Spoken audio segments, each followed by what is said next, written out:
Hello everyone, and welcome back to another video. I hope you all are doing well. Recently, I've gotten a few requests to show my main builds for Momo in My Hero Ultra Rumble, so that's what I'm going to be doing in this video. I have a total of 7 builds to show you guys. Now, you may notice that there is a trend within my builds, and that revolves around the Wall Runner perk. I do believe that Wall Runner suits my playstyle the most, which is why I like to mix and match it with other potentially strong perks. One last thing to mention is that I'll be talking about how I feel about Shinso's perk on Momo at the end of the video as well. So if you want to listen to that, you're more than welcome to keep watching. Now, let's get into it. My absolute favorite build has to be the Combat Festival Yucata, because it allows me to run my favorite 2 perks, which are High Speed Replenishment and Wall Runner. Now, if you look at the sub-perks for this costume, you can see that it's not the most damaging, but that's okay, because that's not the point of that build for me.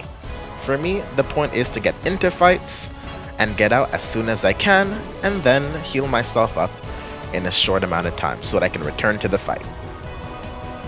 Next up, we have the Dangerous Festival Yucata. This is another variation of my Wall Runner build. And this one, I have willpower on it, because just in case I don't manage to get away from an enemy, at least I won't be taken down completely after taking a fatal hit. I'll be left with 1 health, which will give me some time to at least get myself into a good position to run away, if need be.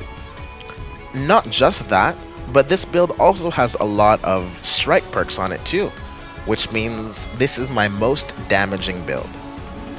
It really is good because you can focus on getting every single one of your quirks to do more damage, and you know, doing more damage means you can take out the enemies a lot more quickly. Alright, and then for my final Wall Runner build, I'm going to be using the Dangerous Parallel World costume. This one, it has a lot of strike perks on it too, but that's not the main point of this build. This build is more focused on team support, meaning whenever there is a large box spawning on the map, I'm going to be the one opening that box to make sure that my team gets all the levels that they need, as well as all the heals and whatever else we need for the fight.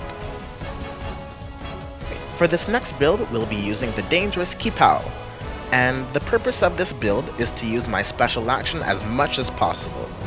And another beneficial perk to have is my compression magic. So not only do I have a higher chance of using my special action thanks to the All for One perk, if I do manage to get some team heals from my bag there, I can hold a whole lot of them. So yeah, this makes it a really big team support build. Okay, now for this next build, we will be using the Villain Style Festival Yucata, and the main perks on this one are High Speed Replenishment and Embrittlement. So the main purpose of this build is to incorporate as much melee combos into my gameplay as possible. That way we can reduce the opponent's defense, and myself and my teammates, we can focus that target to completely obliterate them as quickly as possible. Now, we do have to go over some meta builds as well, and for meta we will be talking about Sisterly Disposition.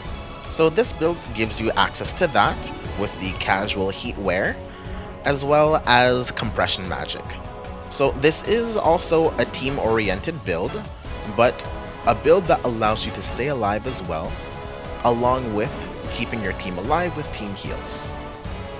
And for the final build, we'll be using the Fancy Quipao, and this one gives us access to 2 assault perks. And for those, I have on Revenge Assault, so that if my guard breaks, I take less damage, and on top of that, Sisterly Disposition, which means if I hit the enemy with a melee, I'll take a lot less damage. So the point of this build is literally stay alive because you can't do damage to me. So yeah, if you are having trouble staying alive and you want to take less damage from the enemies, you can definitely go with this build here. Alright, and now that we're done showcasing the builds, let's talk about Shinso's perk and how I feel about it. So, in the end, I don't think I'll be running Shinso's perk with Momo, just because I don't think it's ideal with her. And the reason for that is because Shinso's perk when landed on an enemy, adds so much knockdown value that what I usually like to go for with Momo just doesn't work anymore.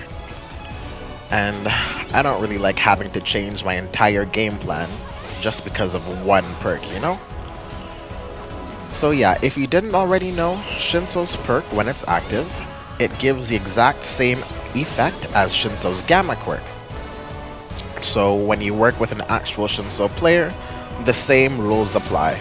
You know, if he brainwashes a target, if Momo hits them once with her alpha, they'll get knocked down. So yeah, that isn't too great. So while that aspect of working with Shinso isn't the best, I'm sure there are other ways of working with Shinso really well. But yeah. So yeah, that's why I won't be using Shinso's perk at all this season. I just don't think it's the best for Momo. But yeah, thanks for watching the video, guys. I hope you learned something. I hope you can take something away from the builds that I showed and maybe make them yourself. Okay, well, have a good one. Take care.